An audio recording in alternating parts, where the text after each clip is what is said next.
WNBA Players Association, the union, the league, finally meet face to face for the showdown of all throwdown. Shout out to Bobby Flay. If you know, you know. Head to head, talking CBA, negotiating a deal, and it went exactly as we expected it. The WNBA is out here playing with fire, and guess what? The extinguisher's missing. From diva meltdowns to fans vanishing like Houdini, the league might be one TikTok tantrum away from total collapse. Is this a sports league or a reality show with sneakers? Stick around because we're about to break down how the WNBA might accidentally cancel itself. Trust us, you don't want to miss this spiral. It's messy, chaotic, and absolutely hilarious. Let's get into it. A lockout is looming for the WNBA, and I think it's about time that people start recognizing that that is probably the direction of what is going to happen with the WNBA, as yesterday's meetings didn't seem to go all that well. And that's directly from the mouth of players, and with what's going on in their comments, which they made yesterday or even today. I'm not sure when they made the comment. These ladies are out here thinking they're the Avengers when, in reality, they're just reenacting a low-budget soap opera with sneakers and sponsorship deals. Somehow, somewhere along the way, being marketable got replaced with being insufferable. And the WNBA Players Association has fully embraced the rebrand. The owners putting their foot down and saying, "Are you ladies out your damn mind?" The Players Association asking for abnormal things. "Oh, but we want 50% of revenue share. Oh, but we want this and we want that." Yeah, it didn't go over too well, folks. It didn't go over too well. And with every statement that we hear from the Players Association, from their representatives, from their executive director, and every non-statement we hear from the league, it just continues to kick this can down the road, heading toward a WNBA lock. It's not even about basketball anymore. It's an ongoing group therapy session where every pick and roll is laced with resentment, side eyes, and social media subtweets. They've convinced themselves that calling fans racist is a growth strategy. Forget stats or improving gameplay. Nope. The real ticket to success is alienating the very audience you're desperately begging to care. Because nothing says we're building a fan base quite like tossing out blanket accusations between missed layups and Instagram rants. That'll really pack the arenas. We have all been wondering, what are these players' demands in these CBA negotiations? What are they asking for? Are they asking for Rolls Royces? Are they asking for Jason Tatum contracts? We don't know what they asking for. We wanted answers, and Gabby Williams gave them to us this morning. Oh, man, she was cooking with hot grease. Gabby Williams was cooking with hot grease. She was clocking tea, is what they call it. Gabby Williams went in this morning about how bad the CBA negotiations went with the owners and how the players' words went in one ear and out the other. And let's talk about this strike noise. Oh, the horror. A strike. Yes, let's all clutch our pearls because a group of players making six figures to play half a year of basketball are threatening to walk out. Here's the kicker. Nobody outside the 400 people at the average game would even notice. You can't hold a league hostage when the hostage doesn't know it's been taken. It's like trying to ransom a sock puppet. Go ahead, strike. Sit out.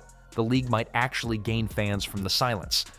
God, do I hope there's a WNBA walkout. I do. I hope the women of the WNBA walk out like they're threatening. The WNBA's Players Union. They announced that the players will opt out of their current collective bargaining agreement with the league. That's right, they're opting out. They have that option. They announced just a day after the WNBA finals concluded that the Well, the New York Liberty, New York, which is good for the league, won. Big market. It won. Caitlyn Clark, not a big market, but a big star. So they've won. But the league has lost, as we've talked about, $40 million even this year. Meanwhile, Caitlyn Clark is over here trying to play actual basketball while being dragged through the WNBA's emotional group project. She's dealing with elbows, cold shoulders, media frenzy, and now she's expected to weigh in on CBA negotiations? Absolutely not. Caitlyn, stay away from the table. That negotiation room is less about policy and more like a Real Housewives reunion with sneakers and union reps. The energy is toxic, the agendas are personal, and the air is thick with jealousy marinated in self-importance. Imagine sitting next to players who treat success like it's a limited resource, who act like every sold jersey not bearing their name is an insult, who show up to media day with a chip on each shoulder, a third eye for imagined slights, and a group chat ready to explode over the tiniest compliment paid to someone else. Caitlyn Clark should be playing golf in peace before sacrificing her sanity for a league that seems more committed to cannibalizing its future stars than celebrating them. And let's not pretend it's all sunshine inside the union itself. The president of the WNBA Players Association can't even keep peace in her own locker room. There are sitcoms with more harmony than what's going on over there. Disputes, drama, passive-aggressive shade. It's a miracle they even play games in between episodes of the never-ending ego war. You see from all these different interviews is there's a certain lack of understanding of business. And while I will always champion for people to get as much money as they possibly can, and they should fight for every dollar that they possibly can, they need to have some level of leverage and information that proves their stance, proves that they earned this compensation that they are so very much. When your leader is beefing with teammates, maybe it's time to reevaluate your movement, because the optics aren't screaming solidarity. They're screaming, we can't even group text without blowing up. The delusion is Olympic level. Players who average 6 points a game somehow believe they're on the front lines of a revolution. They act like refusing to shake Caitlyn Clark's hand is an act of bravery. Like bullying the most talked about player in the league is how you earn respect. No, that's how you earn memes and backlash. If the goal was to make people root against you, congratulations. It's working brilliantly. Meanwhile, the league's front office is probably hiding under their desks, watching attendance numbers wobble like a Jenga tower in an earthquake. Corporate sponsors aren't interested in soap opera tantrums. They want numbers, engagement, relevance. Instead, they're getting more Twitter think pieces than highlights, and fans checking out because they didn't sign up for a sociology lecture with their sports package. But the Players Association thinks they're invincible. They think fans will stick around no matter what. They believe their hashtags carry the same weight as actual talent. It's like watching someone set their own house on fire and then demand applause for holding the match. They keep poking at Caitlyn Clark like she's not the one single-handedly dragging their TV ratings out of the abyss. In the statement, the league kind of ignored that and just put in whatever it is that they wanted. Now, it is no doubt that the WNBA is growing, right? We have new teams that are being added to the league that are going to be up to 18 in the next few years. We've seen record-breaking views, so it shouldn't shock anybody that the players are asking just for a way to reap some of those benefits. And from the looks of it, because it doesn't look like negotiations are going very well, it does look like the league is trending more towards a lockout, which obviously would not be good for anybody because right now this is at a stage of growth. And at this point, she could take a nap mid-game and still do more for the league than the entire roster of professional grudge holders. The envy is loud. You can hear it in every cheap shot, every snide comment, every time a player insists they earned it while conveniently ignoring that fans just aren't showing up for them. That's not Caitlyn Clark's fault. That's not the media's fault. That's not racism, misogyny, or any other prepackaged excuse. It's the product. The product is the issue. And when someone finally brings a spark, instead of protecting it, they try to smother it with collective bitterness. Let the strike come, let them walk out, let them hold their breath and stomp their feet. Because the sad truth is, most of the world wouldn't flinch. Most casual fans wouldn't notice until they tried to stream a game and got a rerun of Antiques Roadshow instead. And even then, the ratings might actually improve. This isn't the NBA. This isn't the NFL. This is a league fighting for oxygen, and the people inside it are making holes in the tank. And Caitlyn Clark, she should run fast. Stay away from the closed-door meetings where egos go to inflate and reality goes to die. Let the grown women with high school lunchroom energy fight amongst themselves. Clark has already given the league more buzz than it's had in years. She's the meal ticket they're trying to kick off the train. It's madness. She should let them spiral on their own and focus on doing what she came to do. Play elite basketball, not babysit wounded pride. The officials know what they're calling and what they're not. They know what to look for and what not. Caitlyn Clark is a really big deal. And I wonder if they're not calling fouls on her on purpose. Now, I'm not saying that's why she got hurt. I mean, I'm not saying that.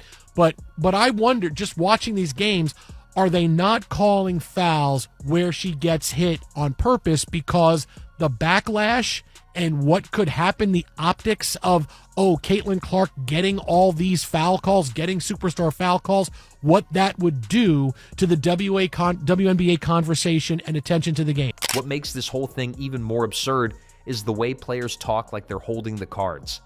The cards? Ma'am, you're bluffing with a napkin. The power dynamic has shifted, and the only people who haven't noticed are the ones still posting Instagram stories about being overlooked while sitting courtside in custom sneakers. The Caitlyn Clark effect isn't a glitch. It's the new standard. And if you can't meet it, move out the way. There's a reason fans are tuning in now. There's a reason seats are filling. And it's not because of collective bargaining promises or vaguely aggressive tweets. It's because, for the first time in forever, there's a player who's actually exciting to watch, who elevates the game, who, gasp, is relatable. And the WNBA's collective response is to shove her into the drama dungeon and hope she doesn't notice. They should be building around her, protecting her, marketing her like she's the league's golden goose, because she is. But instead, they're letting the old guard claw at her like it's her fault they peaked during the Obama administration. It's laughable. It's pathetic. And it's exactly why the league risks crumbling under the weight of its own bad attitude. Let the strike happen. Let the tweets fly. Let the Players Association president argue with her own reflection if she wants. Because as long as Caitlyn Clark stays above the mess, there's still hope. The first thing, you gotta pay attention to the breadcrumbs. Pay attention to the breadcrumbs. She said it's a problem having games, 3 to 4 games a week. 3 to 4 games a week, which is crazy to me. I like 3 games a week is not that. Y'all want more money and less games is what it sound like. It sound like y'all want more money and less games, bruh. So I don't think we're going to be able to play everyone 3 or 4 times. But if she gets pulled in, if she becomes just another face in the infighting crowd, then what little momentum the league has will vanish faster than a highlight reel at a turnover clinic. So let them pout. Let them plot. Let them fumble the one good thing that's happened to them in decades. But don't expect the world to wait around while they figure it out. There are other sports, other stars, and yes, other platforms that would welcome a Caitlyn Clark golf swing with open arms. And now these same players think Caitlyn Clark should cozy up to WNBA ownership and help broker peace? Please. That's like asking a firefighter to negotiate with the people lighting the building on fire. She's barely survived her rookie season without being elbowed into another zip code. And now she's expected to sit at the big table with people who treat her like the problem. Not the one thing keeping the league from slipping into sports obscurity. Maybe Breanna Stewart thinks a strike would miraculously redirect eyeballs to her side project. What was it again? Oh right, the Unrivaled League. Because nothing screams confidence in your professional league like launching an alternate one in your free time. This isn't business expansion, it's backup planning in real time. Another celebration in the WNBA dump is ruined prematurely. This dump of a league, they just can't catch a break. This was supposed to be a celebratory day in the WNBA. Wednesday, July 9th. This was supposed to represent the immaculate return of the Great White Hope, the icon of icons, the star of stars. Mainly because, in their 3 decades of existence, The WNBA has never seen a star. The only stars WNBA players get to see are the ones in the sky. It's the basketball version of texting your ex just in case the current relationship implodes. The irony is beautiful. While the WNBA tries to rally around unity and growth, its biggest names are busy plotting a side hustle like they already know the main gigs on thin ice. And let's talk about Unrivaled, or as some might call it, Unwatchable. This is basketball karaoke night. It's paint by numbers with an occasional crossover.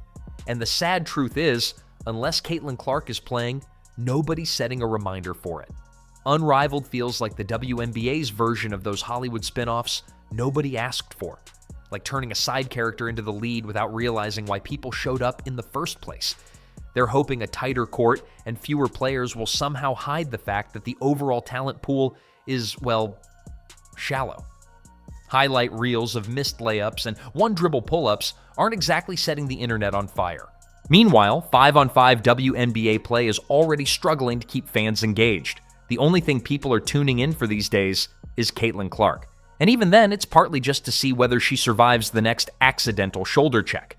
So it looks like new CBA negotiations are just not going well whatsoever. So according to reports, it seems like the league gave the WNBA players their new CBA offers and the players went and rejected it. Now, although we don't know the exact details as to what the league has offered, we know some of the reaction that the players have had. Like, for example, Brianna Stewart from the New York Liberty spoke out saying that it's extremely frustrating and basically they've ignored everything that they have asked for. Now, according to reports, the players are looking for improved conditions, increase in revenue sharing, and an increase in annual salaries. Beyond that, the league feels like a collection of forced rivalries, mid-tier competition, and recycled drama. Strip Clark out of the picture, and what's left? A handful of names who peaked 5 years ago, some Twitter beefs, and a scoreboard that rarely hits triple digits. And yet, they believe the solution is fewer players on the court and more scripted matchups. That's not innovation. That all the attitude problems, the fan hostility, the abysmal PR, it'll just vanish if you put fewer people on the court and call it a movement. Newsflash, if the players were magnetic enough, people would already be watching the full version. Cutting it in half doesn't make it twice as appealing. It just exposes what's already lacking. And somehow, in the middle of this circus, Caitlyn Clark is supposed to pick sides, broker deals, and make peace with owners who likely flinched every time the players tried to cancel her over some vague culture offense. The idea is laughable. She's the rookie. She's the one actually bringing in money. For what could be a make or break when it comes to the new CBA for the players, and some of the news that we have seen of late has not really been too favorable towards the players. It's been a lot of people coming up with various quoting, like Asia Wilson was kind of stunned by thinking what the owners think of them. Sasha Sabali's been vocal, Angel Reese has been vocal, and it's been a entire black cloud, I would say, hanging over this season. And yet the pressure's on her to hold hands with everyone and hum Kumbaya. Meanwhile, others are plotting backup leagues and undermining their own product without blinking. It's not just chaotic, it's self-sabotage dressed in unity merch. What these players don't realize is that fans aren't here for the politics, the infighting, or the 1,000th subtweet about respect. They're here for basketball. And right now, unless Caitlyn Clark is on the floor, the product isn't giving. They don't even want to watch WNBA 5-on-5 unless Clark's name is on the screen. That's the cold truth no one wants to say out loud. The entire infrastructure is leaning on one player's shoulders while the rest act like they're doing her a favor. The entitlement is outrageous. The hypocrisy is blinding. And the strategy? It's basically a Hail Mary with no quarterback. Keep Caitlyn Clark out of the negotiations. Keep her out of the gimmick leagues. Let the whiny crowd do their dance while she focuses on the one thing that still matters, playing actual, watchable basketball. Because if she goes, it's game over, literally.